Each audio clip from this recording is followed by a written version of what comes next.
Cette fois, nous sommes au terminus de notre voyage. Bienvenue dans l'Empire du Milieu.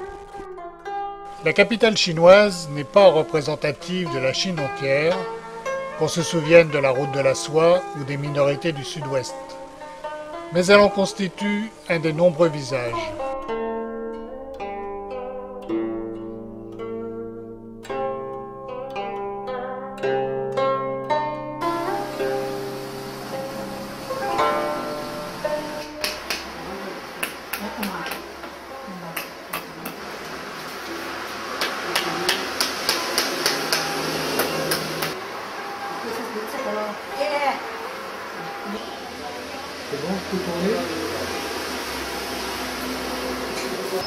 Après une interminable période de focalisation olympique, qui s'est traduite par des investissements cyclopéens, et en pleine crise financière, qui génère bien des soulèvements dans les villes comme dans les campagnes, vite réprimés il est vrai, voici la nouvelle Chine, enfin le nouveau visage de Pékin, deuxième ville chinoise après Shanghai.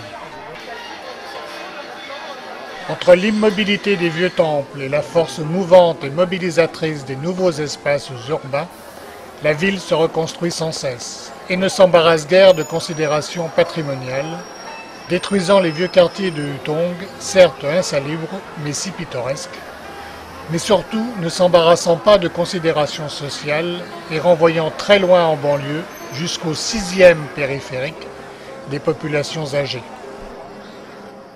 En 10 ans, la ville a subi un lifting total, mais le clou est sans doute l'effort colossal qui a été fait en matière d'espaces verts.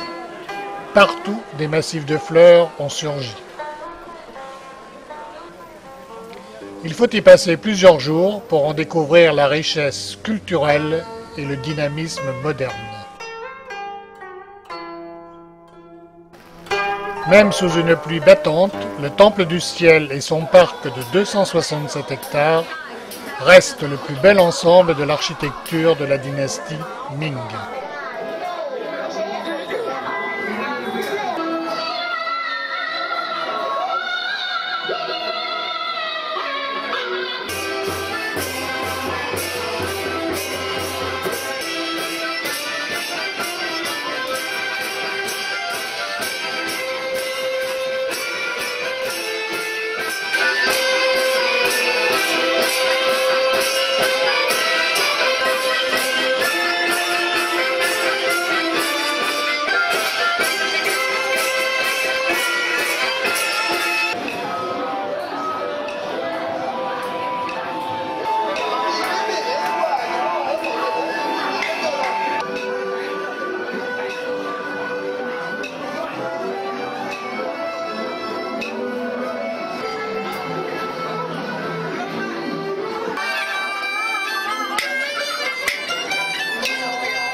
Joyau de cet ensemble impérial, posé sur 3 terrasses de marbre, le temple de la prière pour de bonnes moissons comporte un plafond qui repose sur des piliers en bois, sans clous ni ciment.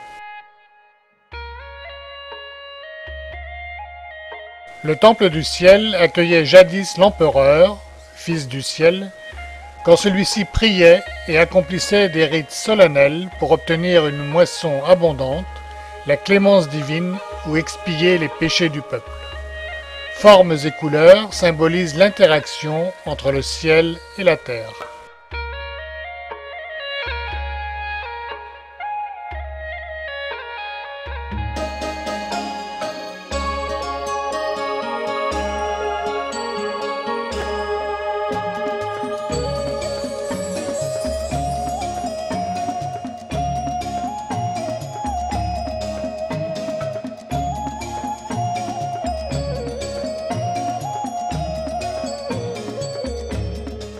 Vus du ciel, ces temples sont ronds sur des bases carrées, reflétant l'ancienne croyance chinoise selon laquelle le ciel est rond et la terre carrée.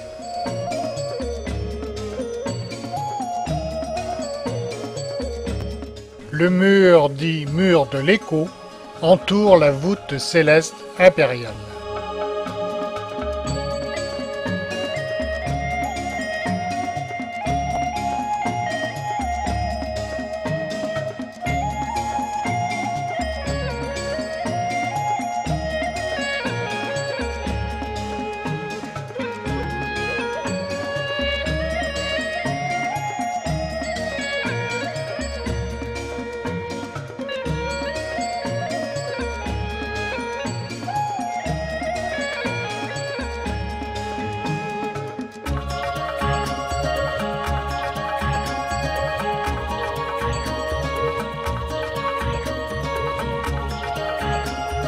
Construit en 1530, reconstruit en 1740, l'autel circulaire présente une symétrie obsessionnelle reposant sur le chiffre 9. 9 cercles de dalles comportant chacun un nombre de pierres multiple de 9.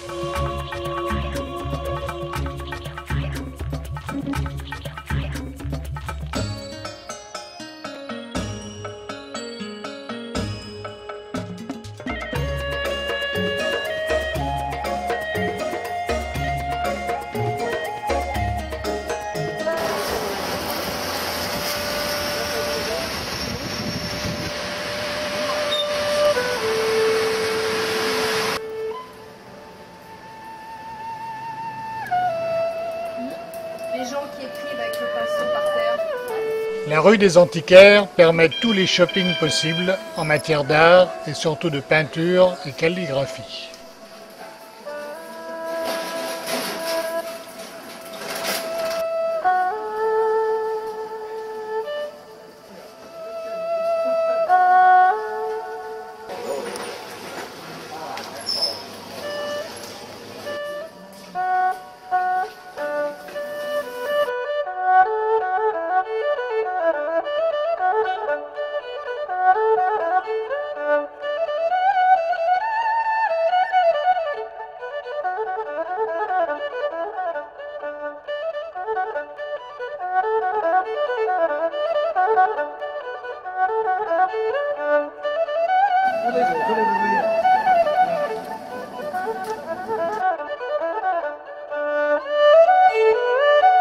Rien de tel qu'un vrai restaurant chinois, fréquenté par des Chinois à la pause déjeuner, pour se sustenter au moindre coût.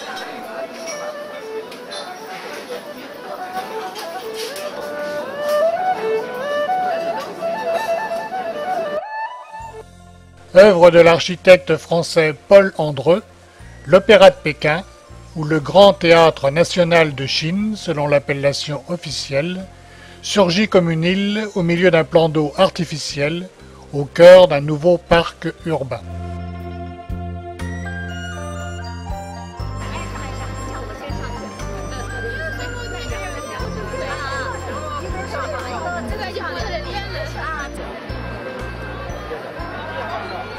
La vaste place Tiananmen fut créée par Mao, qui durant la révolution culturelle y passait en revue ses gardes rouges. Curieusement, il a toujours autant d'admirateurs.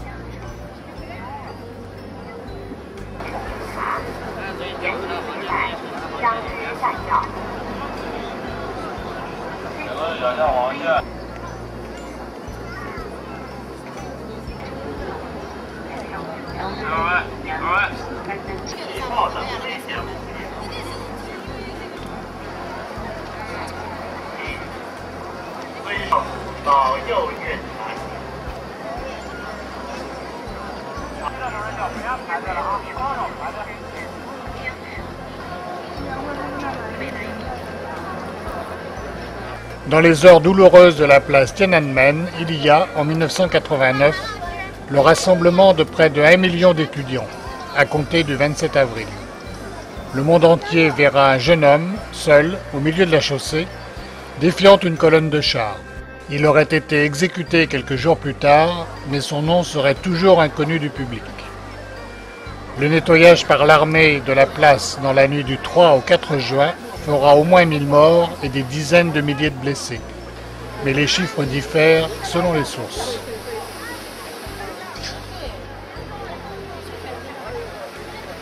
Mais en cette année olympique 2008, l'heure est à se faire photographier devant les mascottes des JO. Si vous écrivez la première syllabe de chaque nom, Bei, Jing, Wang, Ying, Ni, vous obtenez en chinois l'équivalent de Beijing vous accueille.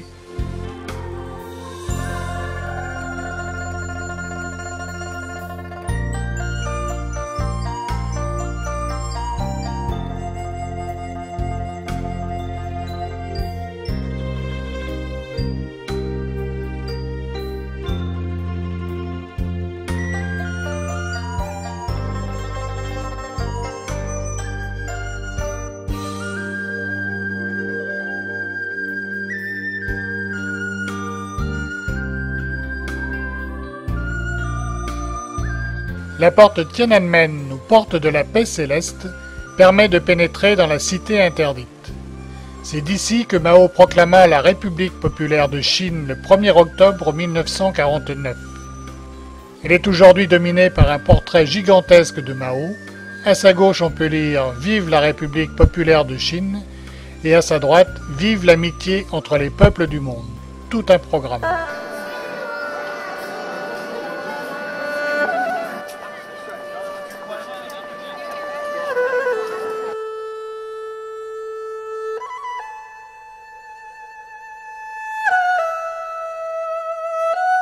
La cité interdite, ainsi nommée parce que durant 5 siècles, rares furent ceux qui purent y pénétrer, est le plus gigantesque et le mieux préservé des ensembles architecturaux chinois.